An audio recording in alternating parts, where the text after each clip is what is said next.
I've got a bunch of vintage taps. I think that I had mentioned that before, but I did want to get back to featuring a few of those ones. This particular one that I wanted to feature for you is a Schlitz tap handle.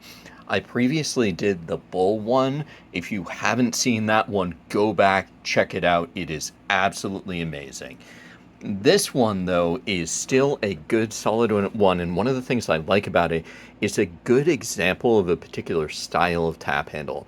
And these are tap handles that obviously it would have been after they were doing plastics as regular production. These ones I would assume would have normally been from late 50s, 60s, 70s, around that era. That's when you were starting to see more of them, a little bit more of a move away from wooden tap handles and more into other materials like acrylics and plastics and stuff like that. You kind of had things going back and forth for a while there. This is a style that you would have seen different variations of this style for different beers. This particular one is for Schlitz, and you've got it on this side and that side. One of the things I really like about this one is how this kind of does that wrap around, that kind of wrap over there. And this is kind of like a sticker or an item that is on there. But one of the things, at least in my experience, is that tends to stay on there fairly well.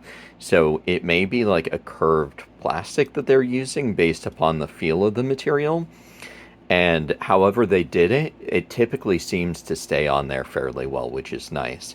Also, on top of that, with these ones, I haven't seen a lot of heavy aging, so you might have some aging depending upon the bar or something like that.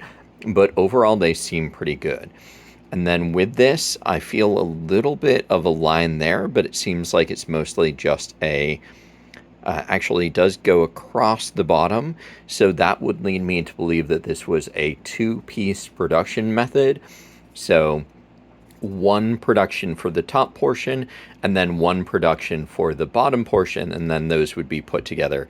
And actually, if you look there on the bottom, then you can see that there's actually a screw that's in there. So that means that essentially you've got a top portion that's cast, a bottom portion that's cast in plastic, and then it's screwed together there on the bottom, and it was tapped out for the threading.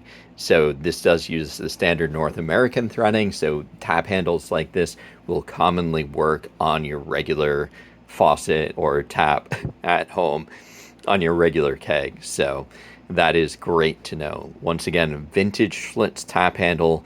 And as I mentioned, you should be able to find the similar models for other beers or other products as well.